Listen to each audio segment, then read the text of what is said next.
voz que no solo te habla de promesas, sino que te guía a vivirlas. Esto no es una religión, es una revelación. ¿Estás listo para dejar la escasez y caminar en la plenitud que Dios tiene para ti?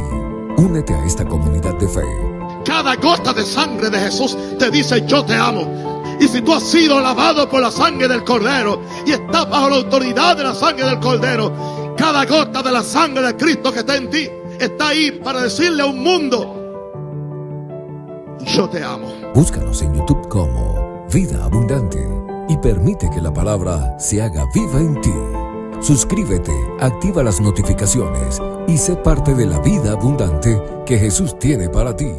Mis queridos amigos, mis apreciados hermanos, mis distinguidos hijos, mis respetados ministros de este glorioso evangelio, una vez más llego ante ti en humildad de espíritu, hablando acerca de las cosas del reino, de las grandes verdades que me han libertado, que me han mantenido santo, justo, sano y próspero hasta esta edad. Y hoy yo quiero hablar de una excusa que la gente usa para no tomar responsabilidad por su propio destino profético. Y la excusa es: Dios está al control, siempre, en todo. Viven vidas desordenadas, Dios está al control. No diezman, Dios está al control. No leen la Biblia, no se congregan, oh, Dios está al control. Y creen que eso es suficiente para ellos poder sobrevivir. Y quiero ayudarte hoy, porque el propósito de vida abundante no es condenar a nadie, sino es traerlos a la realidad de que Dios es un Dios bueno, pero es un Dios que Él busca que seamos responsables con nuestra amistad con Él. Hay una frase que se ha vuelto recurrente en la iglesia moderna como un sedante. La has oído en funerales y en salas de espera de hospitales. La has oído cuando los ministerios se derrumban, cuando los matrimonios se rompen, cuando llegan los diagnósticos inesperados. Se susurra en medio de la tragedia y se proclama desde los púlpitos durante los desastres. Y cada vez que se escucha suena fe, suena a rendición, suena como la frase más madura y que más honra a Dios podría decir un creyente. Dios tiene el control, y lo que nadie te cuenta es que esa frase, tal como la usan la mayoría de los creyentes, es uno de los hábitos espirituales más costosos en la iglesia moderna. No porque siempre sea errónea en cualquier contexto, sino por lo que ha llegado a significar en la práctica. En la práctica significa que no soy responsable de esta situación. Significa que Dios lo resolverá sin mi intervención, sin mi ayuno, sin mi oración, aún sin mi fe. Significa que puedo dejar de hacer valer mi derecho del pacto porque al parecer el soberano Señor del universo ha decidido encargarse de ello desde el trono, mientras yo me quedo aquí sentado esperando pasivamente que suceda algo. Eso no es fe, es una abdicación espiritual disfrazada de rendición. Si has estado usando esta frase en medio de una crisis, no estoy aquí para condenarte, nunca hago eso en mis meditaciones. Estoy aquí para entregarte algo que no sabías, que habías dejado de lado. Porque cuando comprendas lo que la Biblia realmente dice acerca de tu autoridad y el precio que el Hijo de Dios pagó para dártela, jamás volverás a usar esa frase como sustituto del ejercicio del mandato de dominio que te corresponde. Deja tu declaración en los comentarios ahora mismo. Escribe la palabra dominio si estás listo para caminar en lo que Cristo compró para ti. Hazlo antes de que sigamos adelante. Establécelo, que el reino de los cielos lo registre. Esta es la verdad. La mayor parte de la iglesia no la practica porque es demasiado confrontativa, demasiado exigente, para muchos demasiado perturbadora para la comunidad del cristianismo. Jesús no murió ni resucitó para que Dios tuviera más control. Dios siempre ha sido soberano sobre el universo. Era soberano antes de la cruz, era soberano en el Edén. Jamás ha perdido el control del cosmos ni por un segundo. Así que, si ese era el propósito del Calvario, fue la redundancia más costosa en la historia de la creación. La cruz no trataba de restaurar el control de Dios. La cruz tenía que ver con restaurar la autoridad, tu autoridad. Lee Génesis 1:28. Léelo despacio. Léanlo como un documento legal, porque eso es precisamente lo que es. Y Dios los bendijo y les dijo: fructificad y multiplíquense, llenen la tierra y sométanla, dominen sobre los peces del mar, sobre las aves del cielo y sobre todo ser viviente que se mueve sobre la tierra. Esto no fue una sugerencia, esto fue un mandato, fue una asignación legal. Dios no dijo: siéntense y déjenme encargarme de todo.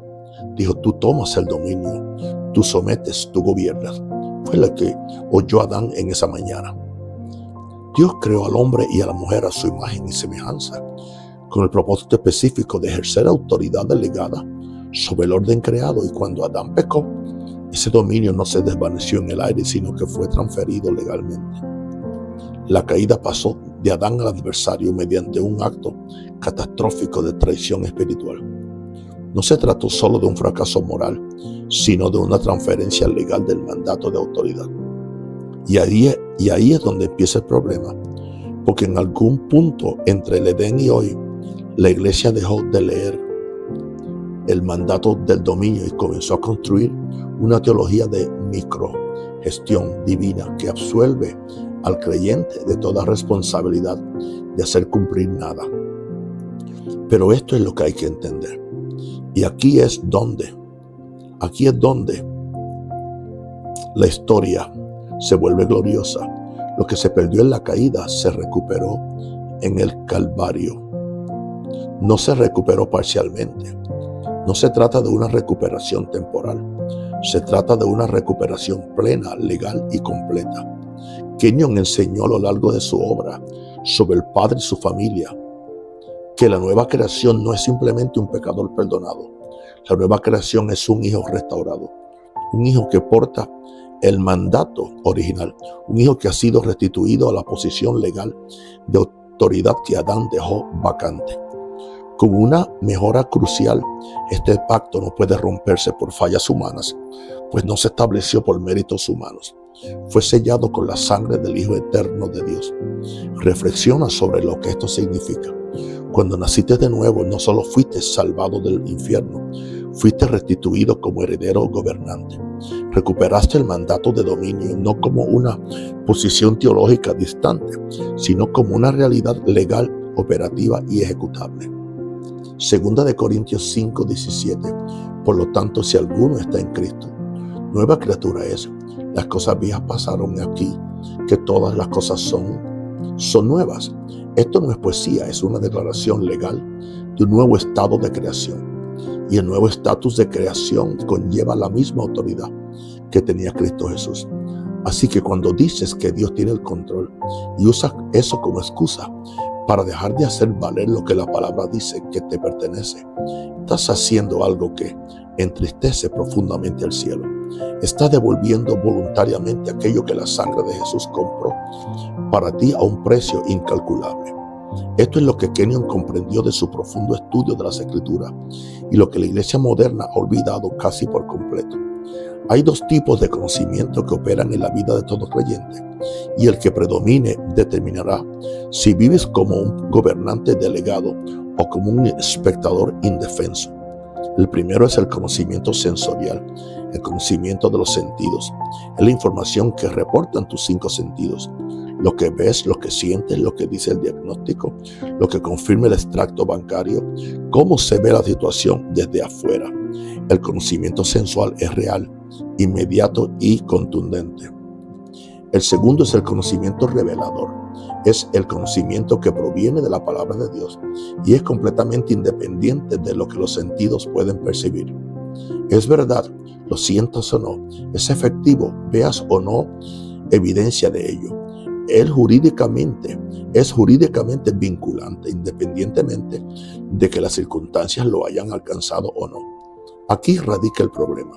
El conocimiento sensorial ha regido toda tu vida natural. Tu mente pasó décadas siendo educada por tus 5 sentidos antes de que renacieras y seguirá sometiéndose a ellos automáticamente hasta que algo intervenga y modifique ese patrón. La frase Dios tiene el control suele reflejar la fe dominada por los sentidos. Es lo que dice el yo interior cuando el conocimiento sensorial prevalece. Cuando la situación es demasiado grave, cuando el diagnóstico es demasiado severo, cuando la tormenta es demasiado fuerte, la mente racional recurre a la frase teológica que no exige nada de ti. Dios tiene el control. Él lo resolverá, es lo que dice esa frase. En otras palabras, no necesito hacer nada. Pero el conocimiento revelado dice algo categóricamente diferente. El conocimiento revelado lee Lucas 10:19. Y aquí Jesús dice, aquí os doy potestad de hollar serpientes y escorpiones y sobre toda fuerza del enemigo y nada os dañará. El conocimiento revelado lee Marcos 11:23 y aquí Jesús dice, cualquiera que diga este monte, quítate de aquí y quédate en el mar y no dudar en su corazón, sino creyere que lo que él dice se cumplirá, se le concederá todo lo que él diga. El conocimiento revelado no lee esos versículos y luego dice, bueno, supongo que Dios se encargará de la montaña a su debido tiempo. El conocimiento revelado lee esos versículos y dice, la montaña está bajo autoridad y yo soy quien ejerce esa autoridad. Así que la montaña se mueve, eso no es arrogancia, eso es obediencia al pacto. Y la diferencia entre esas dos afirmaciones es la diferencia entre una iglesia que impone la victoria y una iglesia que canta sobre ella. Ahora, hablemos de lo que sucede cuando un creyente desconoce la diferencia entre la soberanía de Dios y su propia autoridad, pues es ahí donde se produce la mayor parte del daño. Dios es soberano sobre el universo, en el sentido de que nada existe fuera de su poder. Nada lo sorprende y nada puede, en última instancia, frustrar su propósito eterno. Esa es la verdad absoluta y debería inspirar adoración en tu corazón.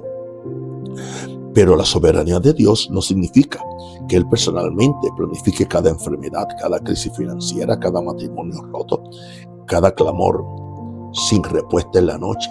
El enemigo es real.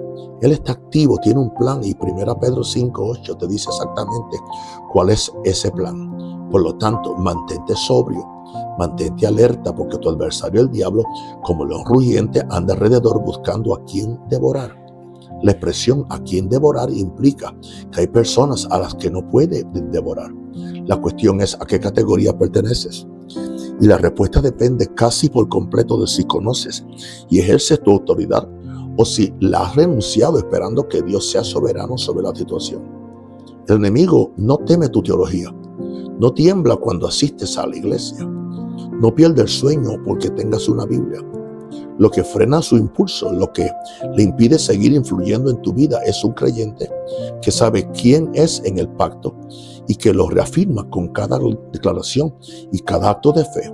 Kenyon enseñó consistentemente que la mayor arma del enemigo contra el creyente no es la tentación, la persecución y el ataque. Su mayor arma es la ignorancia. Un creyente ignorante es un creyente pasivo y un creyente pasivo es un creyente inofensivo. En el momento en que te das cuenta de tu autoridad, te conviertes en un problema para la agenda del enemigo. Y la frase, Dios tiene el control en su uso pasivo, es una de las principales herramientas que utiliza para mantenerte cómodo en tu ignorancia. Aquí hay una pregunta difícil. ¿Cuándo usó Jesús esa frase? Busquen en los evangelios, encuéntrenme el momento, capítulo y verso en que la tormenta azotaba el mar de Galilea. Jesús se recortó en la barca y Dios tiene el control. No, Él se encargará de esto. No lo encontrarán, porque Jesús no se sometió a la soberanía divina cuando llegó la tormenta. Se puso de pie y le habló a la tormenta. Le dijo, paz, cálmate. Mandó, impuso, declaró, y Marcos 4:39 dice que el viento cesó y sobrevino una gran calma. No porque Dios Padre decidiera soberanamente poner fin a la tormenta desde su trono, sino porque el Hijo de Dios en su autoridad ordenó a la creación que se sometiera a su palabra. Entonces se dirigió a sus discípulos y lo que más le preocupaba no era la tormenta, sino el hecho de que no hubieran obedecido. Él les preguntó por qué tienen tanto miedo. ¿Cómo es que no tienen fe? No los reprendía por su falta de conocimiento teológico, sino por no ejercer su autoridad en medio de la crisis. Esa misma reprensión pronunciada con el mismo amor y la misma urgencia se dirige ahora mismo a la iglesia moderna. ¿Por qué tienes tanto miedo? Tienes el mismo espíritu que yo, dice Jesús. Tienes la misma autoridad que te di. ¿Por qué estás sentado en la popa del barco pidiéndome que me encargue de la tormenta sobre la que ya te di poder. Ahora escucha el consuelo del pacto en esto. Porque el objetivo nunca es la condena, el objetivo siempre es la restauración. La razón por la que esta verdad resulta chocante es que el sistema religioso te ha estado arrebatando algo que te pertenece. Cuando descubres lo que te han quitado, la primera reacción suele ser el dolor. Piensas en todos esos años de cristianismo pasivo, en todas esas crisis en las que esperaste a que Dios actuara soberanamente mientras tus derechos del pacto permanecían sin usar. Piensa en las oraciones que en realidad eran simples, peticiones a Dios para que hiciera lo que tú mismo ya estabas autorizado a hacer en el nombre de Jesús. Y ese dolor es legítimo, permítelo, pero no te quedes estancado en él. Porque el pacto de sangre en el que estás inscrito por medio de Jesucristo no castiga a los que llegan tarde. Simplemente dice, ahora lo sabes, ahora actúa. Efesios 2:6 te indica tu situación legal actual. En este momento, sin importar cuántos años hayas pasado sin saberlo, y nos ha resucitado juntamente con Él. ¿Oíste eso? Nos ha resucitado juntamente con Él y nos ha hecho sentar juntos en los lugares celestiales en Cristo Jesús. Nos hizo sentar juntos. Esa no es una promesa futura, es una realidad jurídica presente. Ya tú estás sentado, ya tú estás ubicado en el lugar de autoridad. El tribunal ya dictó sentencia, el veredicto se emitió en la resurrección. Colosenses 2:15 lo confirma claramente. Y habiendo despojado a los principados y potestades, los exhibió públicamente, triunfando sobre ellos en la victoria de la cruz. El triunfo ha terminado, el despojo ha concluido. Todo principado y potestad que se alzó contra ti fue despojado públicamente de su autoridad legal sobre ti cuando Jesús resucitó de entre los muertos.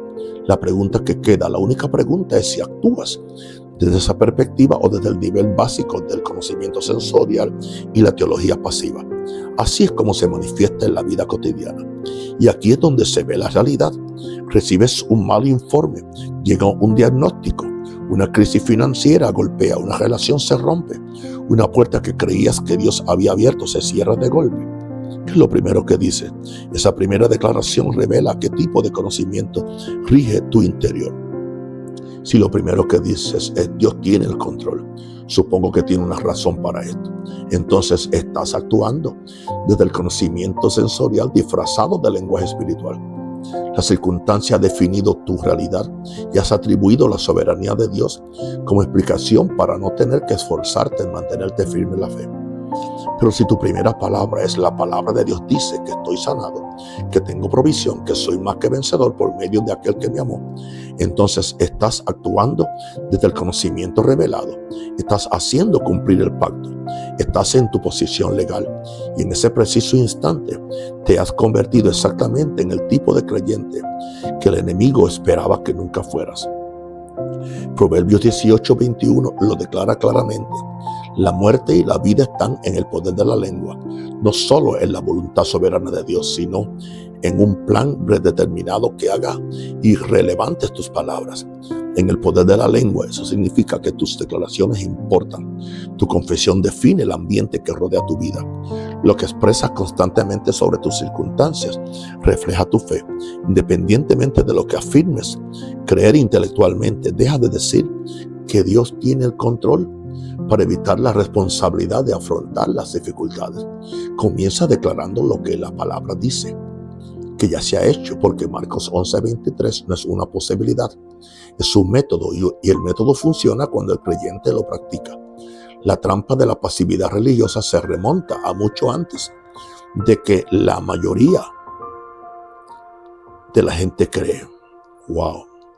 Tiene sus raíces en una historia eclesiástica que paulatinamente cambió la autoridad militante de la iglesia del Nuevo Testamento por una teología más cómoda, basada en la idea de que Dios se encargará de todo, lo que hizo que la religión institucional fuera muy manejable.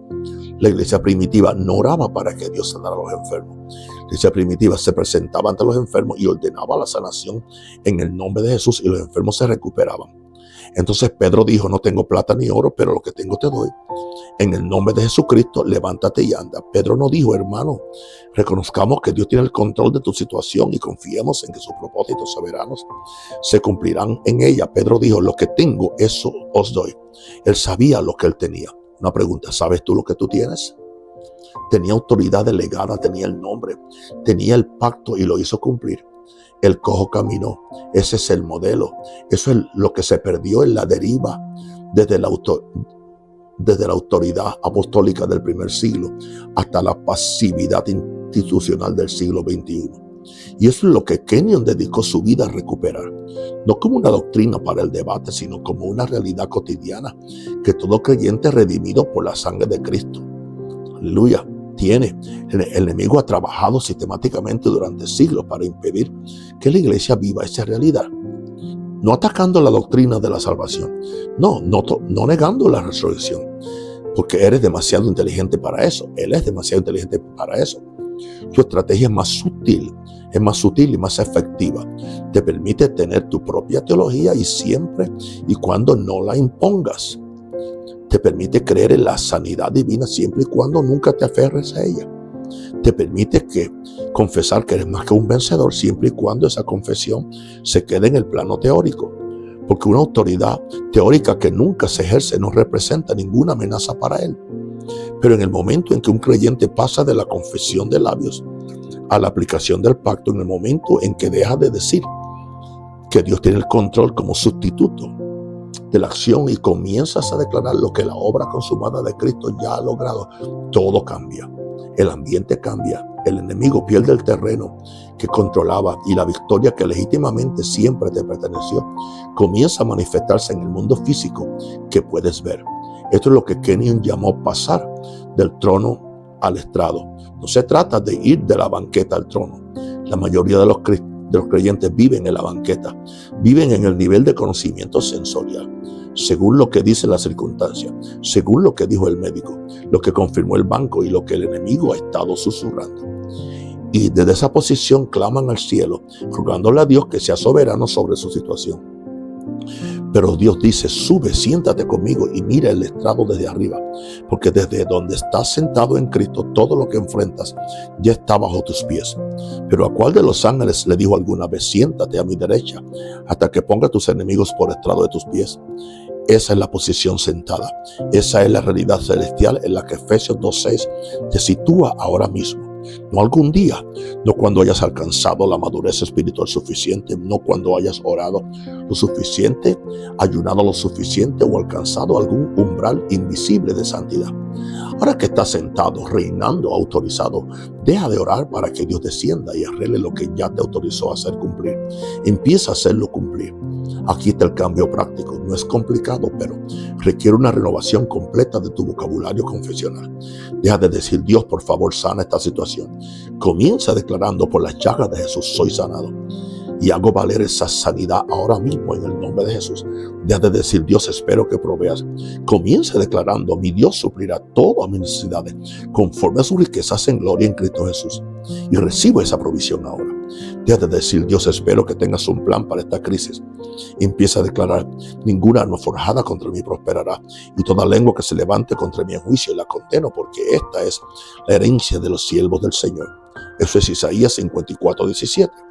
Ese es tu documento de pacto. Habla como tal. Deja de decir, Dios tiene el control. Empieza diciendo, Jesús es Señor de esta situación. Y yo hago valer su señorío ahora mismo mediante la autoridad de su nombre. Ese es el cambio de petición a declaración, de rogar a hacer valer, de esperar que el Dios soberano se dé cuenta de tu situación, estar en la posición legal que su sangre te otorgó. Cada vez que haces ese cambio, cada vez que eliges la revelación, el conocimiento sobre el conocimiento sensorial, cada vez que abres la boca y declaras la obra consumada en lugar de describir el problema, estás haciendo algo que tiene un peso eterno. Estás ejerciendo el mandato de dominio. Estás funcionando como la nueva criatura que renaciste para ser, y el orden creado, incluyendo al enemigo, la enfermedad, la carencia y el temor, debes responder. No porque seas poderoso por ti mismo, sino porque el nombre que llevas es el nombre más excelso en el cielo y en la tierra. por lo cual Dios también lo exaltó hasta lo sumo y le dio un nombre que es sobre todo nombre, para que en el nombre de Jesús se doble toda rodilla de los que están en el cielo, en la tierra y debajo de la tierra, y toda lengua confiese que Jesucristo es el Señor, para la gloria de Dios. Todas rodillas, los que están en los cielos, los que están en la tierra, los que están debajo de la tierra. Eso incluye a todo principado y potestad que ha estado operando en tu vida sin tu permiso. Y ese nombre está en tu boca. Ustedes portan un arma legal de supremacía absoluta y la han estado dejando de lado para adoptar una frase que les cuesta todo aquello que estaba diseñada para proteger. Una cosa más antes de terminar, y quiero que la escuchen con toda su alma. El objetivo de esta enseñanza no es jamás formar creyentes arrogantes que caminen por la vida proclamando cosas con una fanfarronería desprovista de amor o humildad. Nunca tal eso acontece. La verdadera humildad ante Dios es obedecer lo que Él manda. Es obedecer lo que Él manda. Dios te mandó en Marcos. Dios te mandó en Génesis 1:28 que ejercerás dominio. Perdona. Te mandó en Marcos 16, 17 y 18 que hicieras señales y prodigios. Wow. Eso es lo que hizo. En Santiago 4:7 te mandó. En Santiago 4:7 te mandó a resistir al diablo. No dijo, esperen que yo me encargue del diablo. Dijo, resístanlo y él huirá de ustedes. Eso no es una sugerencia, es un mandato del pacto. Y cuando lo obedeces, cuando te levantas en la autoridad del nombre de Jesús y haces cumplir lo que el Calvario logró, no estás siendo arrogante. Bendito el nombre del Señor. Qué importante, mi querido hermano, qué importante que tú entiendas el poder de la palabra, el poder del pacto, el poder de lo que Dios ha hecho para ti. Wow. Santo el Señor.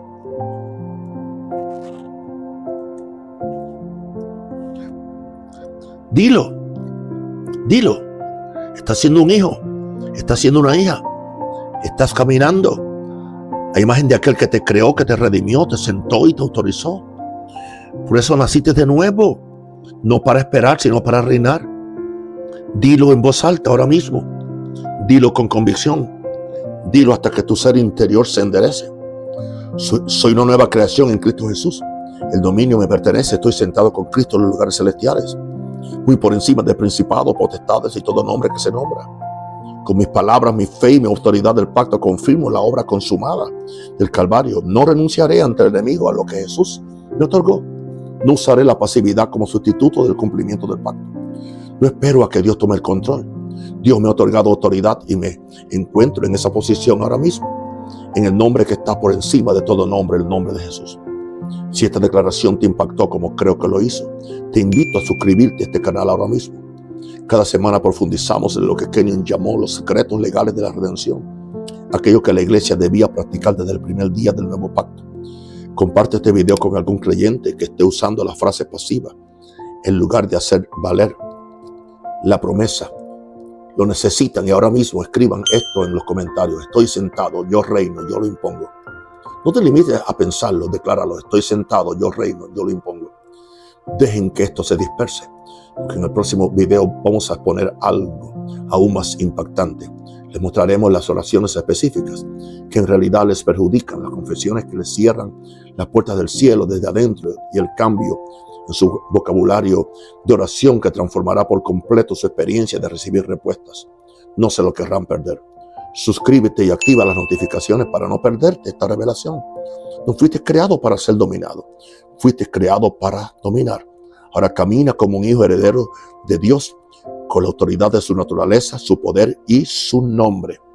Padre, en el nombre de Jesús, oro por cada uno de mis hijos, oro por cada uno de mis hermanos, oro por cada uno de mis compañeros ministeriales. Oro, Señor, a los miembros de mi iglesia, aleluya, en Panamá y en el mundo entero, este ministerio mundial Maranata. Y también yo declaro la bendición tuya, Señor, sobre cada persona que se conectó en este día para recibir la vida de fe, la vida del Espíritu, la vida de justicia y la vida ungida. Oro por ello y los bendigo en el nombre del Padre, en el nombre del Hijo y del Espíritu Santo. Amén, amén.